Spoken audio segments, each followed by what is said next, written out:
Най-хубавите приказки на света. Грозното патенце. В един прекрасен пролетен ден мама Патка лежала върху яйцата си в очакване на най-щастливия миг – излюпването на патенцата. От черупките се появили 4 малки патета. Мама Патка веднага забелязала, че едно от нейните деца изглежда някак по-различно. То било бяло, едро и недодялано, а не жълто и малко като останалите патенца. Братчетата на грозното патенце веднага взели да му се присмиват и да го пъдят. Това същество не може да е наше братче. Няма да си играем с такова смешно създание. И така мама Патка прогонила странното пате. Казала му да напусне езерото и никога да не се връща. Натъжено, със сълзи на очи, грозното патенце поело по широкия свят с надеждата да намери някъде свой дом. Така патенцето се озовало в гората, където дебнела първата опасност. Ловец, който бил тръгнал с кучето си на лов. Скрито в тръстиката, изплашено и много самотно, патето изчакало опасността да премине, за да продължи да си търси подслон.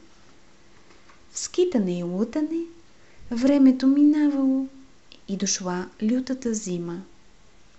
Патенцето растяло, ала било все така самотно и много тъжно.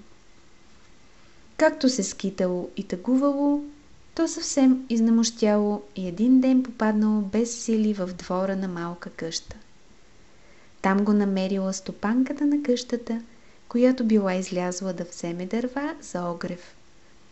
Добрата старица се смилила над изтощеното и премръзнало патенце и решила да го вземе в дома си. В топлата къща грозното патенце полека-лека оздравявало. Започнало да чувства радост и надежда в душата си, а тежките мисли постепенно го напускали. Дойде краят на мъките ми, мислело си успокоено то. Ала при бабата живеели голям проклет петел и лукав котарак. На тях никак не им се нравело, че трябва да делят двора с патенцето и един ден го прогонили от къщата. Отново, самотно и изоставено, грозното патенце тъгувало край езерото, когато му се сторило, че чува познат глас. Озърнало се и видяло как по водата се носят 2 прекрасни бели птици. Ето още един наш събрат, но той е по-красив от всички нас, рекла птицата на своя другар.